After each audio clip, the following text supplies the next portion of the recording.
यहाँ पे मैं जो भी आपको बताने जा रहा हूँ उसे मैंने पुराण पुरुष योगीराज श्री श्यामाचरण लाहिड़ी महाशय की पुस्तक से लिया है। अगर आप लोग ये पुस्तक प्राप्त करना चाहते हैं तो मुझे व्हाट्सएप कर सकते हैं, डिस्क्रिप्शन में मैंने लिंक दिया है।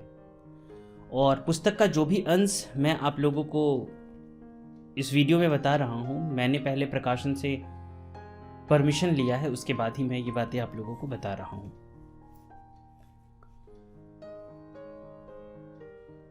प्रश्न है कि ईश्वर की स्तुति करोगे कैसे? स्तुति तो प्रशंसा अथवा खुशामद में शामिल है। वे क्या तुम लोगों की तरह खुशामद पसंद हैं? अथवा क्या उन्हें प्रशंसा प्रिय लगती है? वे कभी भी खुशामद नहीं चाहते। वे तो भक्त को अपनी तरफ कर लेते हैं और अपने स्वरूप में प्रतिष्ठित कर लेते हैं। इसलिए उन्हें पाने के लिए निश्चल होना पड़ेगा, समाधिस्थ होना पड़ेगा। निश्चल अवस्था अथवा स्थिर अवस्था ही ब्रह्म है। अतएव प्राण कर्म अथवा प्राणायाम द्वारा निश्चल स्थिर होने की चेष्टा करो, वही ब्रह्म स्थिति है। उस समय तुम स्वयं ही ब्रह्मा हो जाओगे। जो कर्म तुम्हें उस निश्चल अवस्था तक पहुंचा दे वही साधना है, वही कर्म योग है। उसी कर्म योग को आधार बनाओ, उसी का ही अनुष्ठान करो। अर्थात इस आत्म कर्म रूप निष्काम योग से ही सब कुछ प्राप्त होगा। इसलिए क्रिया ही सत्य है और सब मिथ्या है। एक गिलास पानी पीने पर वह भीतर चला जाता है। जिस प्रकार वह बाहर नहीं दिखाई देता, उसी प्रकार प्राण कर्म करते करते बहिर्मुखी श्वास संपूर्ण रूप से अंतर्मुखी होकर स्थिर हो जाता है। तब केवल कुंभक अवस्था प्राप्त होती है। इस प्रकार श्वास को पूरी तरह पीकर, यानी केवल कुंभक अवस्था में, उसके बाद स्वयं को खोजो। अर्थात श्वास की उस स्थिर अवस्था के भीतर ही प्रियतम है। उसे प्राप्त करते ही, अर्थात उस स्थिर अवस्था की प्राप्ति से ही जन्म मृत्यु का प्रवाह भी समाप्त हो जाएगा। जीवा स्वयं इंद्रिय है और इंद्रिय द्वारा किया गया संकीर्तन गौण संकीर्तन है। इसलिए योगीराज कहा करते थे कि वस्तुतः जिन्हें मुख्य संकीर्तन का पता नहीं है, उनके लिए गौण संकीर्तन करना ही अच्छा है। इस प्रकार गौण संकीर्तन करते करते जीव धीरे धीरे शुद्ध होगा और मन में भक्ति, श्रद्धा तथा विश्वास का उदय होगा। तत्पश्चात स्वयं समय आने पर, जब गुरु कृपा से मुख्य संकीर्तन का संकेत प्राप्त होगा, अर्थात जब सद्गुरु द्वारा प्राणायाम अथवा प्राण कर्म का उपदेश प्राप्त होगा, तब फिर गौण संकीर्तन की कोई आवश्यकता नहीं होगी। इसलिए वे कहा करते थे कि सौभाग्य से जिन्हें आत्म कर्म रूप साधन प्राप्त है या मुख्य संकीर्तन का मार्ग जिन्हें मिल गया है, उन्हें गौण संकीर्तन अथवा बाह्य पूजा की आवश्यकता नहीं।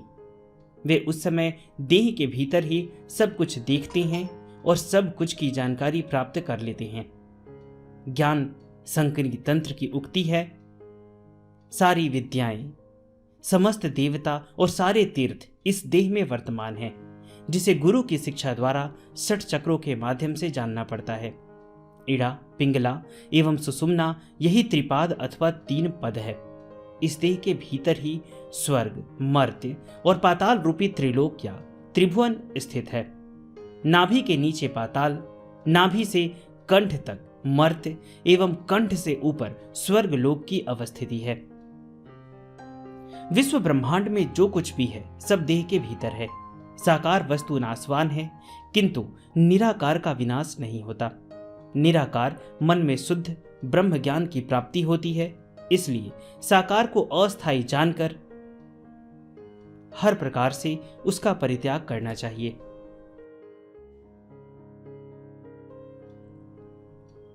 मंत्र, जप, बाह्य पूजा, तपस्या, होम, बलिदान, संन्यास आदि जितने प्रकार के लौकिक धर्म कर्म संसार में प्रचलित प्रचारित हैं, ज्ञानी बिना किसी छल छद्दम के उनका परिहार करते हैं। वे इन समस्त लोकाचारों के प्रति अनासक्ति भाव रखते हैं। इस संबंध में एक सुंदर कहानी है। मध्य प्रदेश के अंतर्गत सागर के राजा ने एक बृहद जलाशय के खनन का कार्य संपन्न करवाया, किंतु किसी प्रकार भी जलाशय से अधिक जल नहीं हो पा रहा है। यह देखकर किसी पंडितों से उपाय के लिए परामर्श किया। पंडितों ने उपाय बतलाया कि नर बलि प्रदान करने से प्रचुर जल होगा। राजा ने उसके लिए प्रचुर धन संपदा प्रदान करने की घोषणा की। उसके विनिमय में यदि स्वेच्छा से कोई अपने शिशु पुत्र को प्रदान कर दे तो यह कार्य सुसंपन्न हो।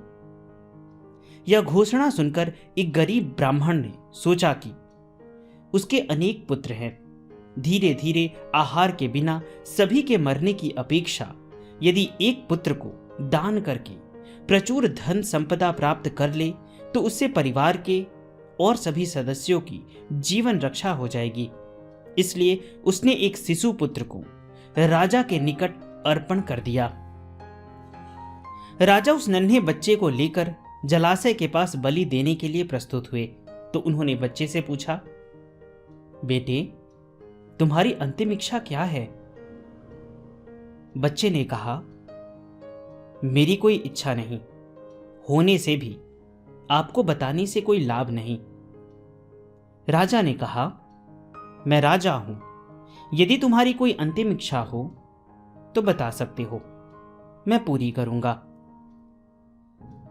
शिशु ने कहा, माता पिता धन के लोभी, राजा लोभी सागरा, देवी देवता बलि के लोभी, मम शरणागति माधवा। और उठा हुआ खड्ग नीचे उतर आया। जलाशय में उस समय इतना जल हुआ कि सारे नगर के बह जाने की नौबत आ गई। ऐसी स्थिति देखकर राजा ने फिर पंडितों से पूछा, इस प्लावन या जल की बाढ़ से नगर को बचाने का क्या उपाय है? पंडितों ने कहा, उसी बालक से ही पूछिए, वही रक्षा कर सकेगा। भक्त बालक ने माधव के निकट प्रार्थना करके कहा, प्रभु, ये मांगना भी नहीं जानते, तुम इनकी रक्षा करो। और फिर प्लावन कम हो गया। साकार पूजा अथवा सगुणोपासना के गूढ़तम रहस्य के संबंध में भक्तों को शिक्षा देते हुए योगीराज कहा करते थे कि भगवान श्री कृष्ण की मूर्ति की ओर देखो। ऋषियों ने इस योग साधना के तत्वों को सामान्य लोगों के लिए उन्हें समझाने की दृष्टि से कितनी सुंदर व्यवस्था की है। भगवान के हाथ में वंशी और उसमें 6 छेद या छिद्र हैं। वे 60 चक्रों का प्रतीक है। ऊपर की ओर एक छेद है जो सहस्त्रार का प्रतीक है। उस बंसी को फूंक के द्वारा बजा रहे हैं। यह 60 चक्रों के भीतर अंतर्मुखी वायु क्रिया रूप प्राणाकर्म अथवा प्राणायाम का प्रतीक है। यह प्राणायाम करते करते कुटस्थ का दर्शन होता है। उनके माथे पर सुशोभित मयूर पुच्छ उसी का प्रतीक है और उस मोर पूंछ में जो आंख परिलक्षित है वही कुटस्थ का प्रतीक है। भगवान श्री कृष्ण त्रिभंग मुरारी के रूप में खड़े हैं। यह त्रिभंग रूपता जीवा ग्रंथि, हृदय ग्रंथि एवं मूलाधार ग्रंथि अथवा क्रमशः ब्रह्म ग्रंथि, विष्णु ग्रंथि एवं रुद्र ग्रंथि के भेदन का प्रतीक है। बाएं पैर पे पूरा बल देकर तथा दाहिने पैर को कुछ झुकाकर पंजों के सहारे जिस प्रकार खड़े हैं वह ओंकार क्रिया का प्रतीक है। निराकार गुणातीत होने के बावजूद भगवान त्रिगुण रूप और सगुण भी हैं। यही उनके त्रिभंग का रहस्य है।